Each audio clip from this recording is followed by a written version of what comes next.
Session में हम लोग डिस्कस करेंगे पॉलीमरेज चेन रिएक्शन को।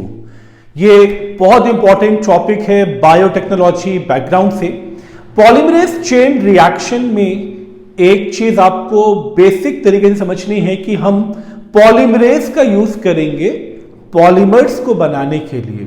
पॉलीमरेज मतलब एंजाइम, क्योंकि ए सफिक्स लगा है तो एंजाइम का यूज तो हम करेंगे, और हम एंजाइम का यूज करेंगे for the formation of polymers. Polymer भी किसका? डीएनए मॉलिक्यूल का। तो डीएनए मॉलिक्यूल के पॉलीमर्स को बनाने की नीड क्या है? आप कई बार देखें कि किसी क्राइम स्पॉट पे किसी का मर्डर हुआ है या कोई रेप का केस है या किसी भी अदर केस में आप कुछ सैंपल्स को कलेक्ट करते हुए देखते हो। आपने टीवी सीरियल्स में देखा होगा, मूवीज में देखा होगा। तो वो जो सैंपल कलेक्शन होता है ना, चाहे वो स्किन ग्राफ्ट हो, हेयर फॉलिकल हो, या कोई ब्लड सैंपल हो, या सीमेन सैंपल हो, गैमेट सैंपल हो, उन सैंपल्स में हम ढूंढने की कोशिश क्या करते हैं? हम ढूंढने की कोशिश करते हैं डीएनए के ऊपर हमारा unique code, that is VNTR, variable number of tandem repeats. ठीक, जिसको आप डीएनए फिंगरप्रिंटिंग में पढ़ चुके हैं। नहीं, अगर आपने पढ़ा है तो इसको एक बार जरूर देख लें। तो VNTR एक हमारा यूनिक आइडेंटिफिकेशन कोड। ये तो बात हो गई अगर हमें किसी को आइडेंटिफाई करना है, ठीक है, सस्पेक्ट क्या है, विक्टिम्स क्या है। और पीसीआर के बहुत एप्लीकेशंस हैं। इसका एप्लीकेशन मॉलिक्यूलर डायग्नोसिस में भी है, क्योंकि अगर कोई पैथोजन आपकी बॉडी में एंटर करता है बहुत लो अमाउंट में, तो आप उसके मल्टीप्लिकेशंस के थ्रू, उसके जेनेटिक मटेरियल के मल्टीप्लिकेशन के थ्रू उस पैथोजन के नेचर को समझ सकते हैं। कोविड-19 में डिटेक्शन के लिए मॉलिक्यूलर डायग्नोसिस जो यूज होता आया है, जो बहुत पॉपुलर है, वो है RT-PCR। Again PCR, but that is rapid testing, RT-PCR। Clear ना? तो polymerase chain reaction is very important तो है, बट उससे पहले एक चीज जानना आपको इंपॉर्टेंट है कि it was discovered by carry Mullis. तो पॉलीमरेज चेन रिएक्शन को डिस्कवर्ड किया था कैरी म्यूलिस ने, और कैरी म्यूलिस ने डिस्कवर किया था पॉलीमरेज चेन रिएक्शन को इन 1985। ठीक है, तो पॉलीमरेज चेन रिएक्शन में बेसिकली हमारा एम क्या है कि हमारा जो डीएनए का सैंपल है, क्योंकि कई बार होता क्या है ना कि सैंपल इतना कम मिलता है स्किन ग्राफ्ट या हेयर फॉलिकल के केस में, जिसमें डीएनए की प्रेजेंस बहुत कम है या VNTR बहुत कम है, तो वो सैंपल भी कहीं डैमेज ना हो जाए, वो डीएनए भी डैमेज ना हो जाए और हम रिजल्ट तक भी ना पहुंचे। तो इससे एक प्रिवेंटिव मेजर लेते हुए, एक प्रिकॉशनरी मेजर लेते हुए हम उसकी मल्टीप्लिकेशंस करके उस स्ट्रैंड को एक लॉन्गर साइज में कन्वर्ट करते हैं। तो प्रिंसिपल क्या है इसका? सबसे पहले स्टेप में आपको ध्यान रखना है कि सपोज ये आपका डीएनए का स्ट्रैंड है, ओके, ये 5 to 3 प्राइम और ये 3 to 5 प्राइम और ये हाइड्रोजन बॉन्ड्स। ठीक है, फर्स्ट स्टेप में क्या करते हैं ना कि डीएनए के स्ट्रैंड को, जो भी हमने सैंपल से डीएनए को आइसोलेट किया है, हम इस सैंपल के डीएनए को पहले हाई टेम्परेचर पे हीट करेंगे, और हीट वाले स्टेप को हम बोलते हैं denaturation. Okay, the first step is denaturation. तो डीनेचुरेशन में हमें करना क्या है ना कि डीएनए को हीट करना है हाई टेम्परेचर पे। तो DNA is heated at high temperature, और ये टेम्परेचर जो हम यूज करेंगे यहां पे वो approx 92 to 94 degree Celsius. Okay, 92 to 94 degree Celsius.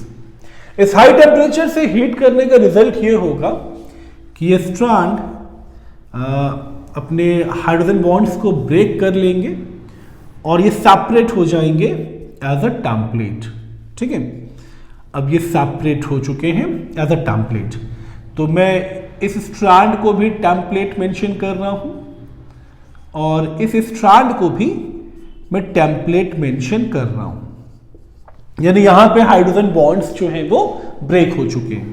तो जब डीएनए को हम हीट करेंगे हाई टेम्परेचर पे तो कुछ इस तरह से रिजल्ट आएगा कि बीच के बॉन्ड्स टूट जाएंगे।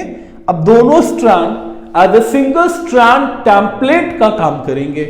तो ये हाई टेम्परेचर पे हीट होगा, हाइड्रोजन बॉन्ड्स ब्रेक होंगे, एंड जब हाइड्रोजन बॉन्ड्स ब्रेक होंगे तो both the strands act as a template. पहला पॉइंट तो बहुत इजी हो गया, पहला स्टेप बहुत इजी हो गया कि both the strands act as template. तो अब ये हमारे पास सिंगल सिंगल स्ट्रैंड की फॉर्म में प्रेजेंट है। क्लियर ना? अब हम सेकेंड स्टेप क्या करेंगे? सेकेंड स्टेप में हम इस पे अनीलिंग करेंगे। ठीक है, अनीलिंग में हमें करना क्या है? अनीलिंग का मतलब होता है इसको चिपकाएंगे, कूल करेंगे। तो ये अंडरस्टूड है। इस स्टेप में हमें दो प्राइमर्स यूज करने हैं। तो annealing is done by primers.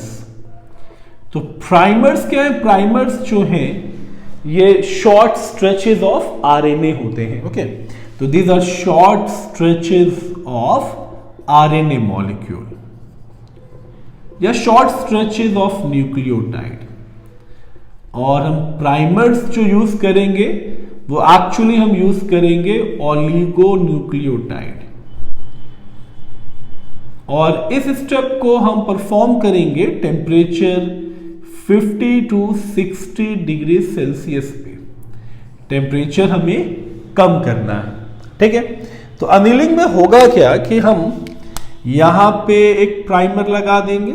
ठीक है, चलिए यहां पे एक प्राइमर लगा देंगे और एक प्राइमर हम यहां लगा देंगे। ठीक है, एक प्राइमर हम यहां लगाएंगे। दोनों स्ट्रैंड पे हमने लगा दिया तो मैं इसको मेंशन कर रहा हूं। ठीक है, these are the primers. Primers को लगाने का एजेंडा क्या होता है ना कि इस स्टेप में, अनीलिंग वाले स्टेप में प्राइमर्स पे डीएनए पॉलीमरेज बाइंड होगा। तो we are using short stretches of nucleotide primers on which DNA polymerase binds to primers. ठीक है, तो ये बेसिकली एक साइट प्रोवाइड करता है। और आपको एक बात बहुत अच्छे से पता होनी चाहिए, this is the important line for DNA polymerase, that it always binds to 5 prime of DNA molecule. ठीक है, तो ये पॉलीमरेज प्राइमर से बाइंड होगा, प्राइमर से बाइंड होगा और पॉलीमराइजेशन स्टार्ट होगा। पॉलीमराइजेशन स्टार्ट होगा।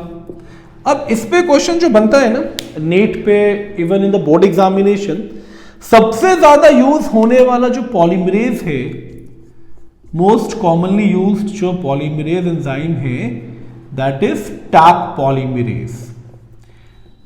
तो टैक पॉलीमरेज ही क्यों? सिर्फ डीएनए पॉलीमरेज क्यों नहीं? उसका एक रीजन है। पहले टैक को देख लेते हैं। टैक मींस द बैक्टीरिया जिससे एंजाइम आइसोलेट किया जाता है, बैक्टीरिया थर्मस एक्वाटिकस।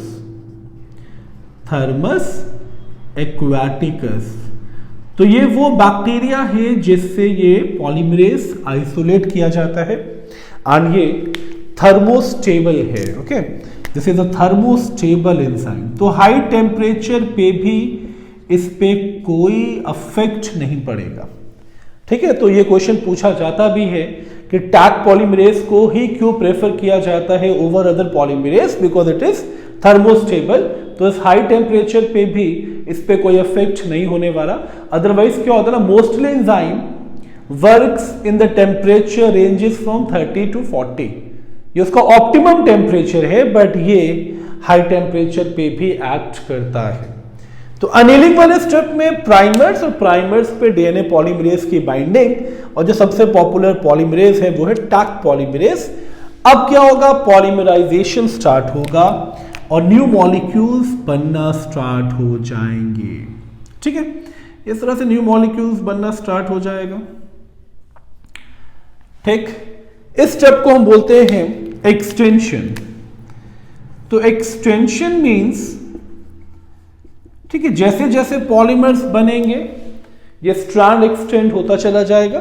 तो extension means DNA polymerase catalyze the polymerization. ठीक है, ये वो एंजाइम है टैग पॉलीमरेज और डीएनए पॉलीमरेज का एक टाइप। इट स्टार्ट्स पॉलीमराइजेशन, ठीक है, और ये टेम्परेचर पे डिपेंडेंट है, क्योंकि यहां पे अब आपको जो टेम्परेचर चाहिए ना, यहां टेम्परेचर आपको चाहिए 72 डिग्री सेल्सियस। तो यहां पे जो आपको टेम्परेचर चाहिए वो है 72 डिग्री सेल्सियस। क्लियर ना? अब डीनेचुरेशन, अनीलिंग और एक्सटेंशन। एक्सटेंशन में एक चीज बताइए, आपको पॉलीमर्स बनाना है, डीएनए का पॉलीमर्स बनाना है, तो आपको रॉ मटेरियल चाहिए। तो यहां पे जो सोर्स एंड सबस्ट्रेट है वो है डीएनटीपी। तो यहां पे हम डीएनटीपी यूज करेंगे as a source and as well as a substrate. ठीक है, तो डीएनटीपी को मैं यहां मेंशन कर रहा हूं। DNTP is deoxy nucleoside triphosphate. Deoxy nucleoside triphosphate. तो ये एज अ रॉ मटेरियल का काम करेगा और पॉलीमरेज पॉलीमर्स बनाते चले जाएंगे। बिकॉज आप एक बात तो जानते हैं ना, फॉस्फेट आपको चाहिए एज अ बैकबोन, और आपको पेंटोज शुगर चाहिए, नाइट्रोजनस बेस चाहिए, तो वो सारा सोर्स और सबस्ट्रेट आपको डीएनटीपी देगा। तो ये 3 स्टेप्स क्लियर आपको, denaturation, annealing and extension. This is all about polymerase chain reaction and it is very important step in various applications. Thank you so much for giving your time.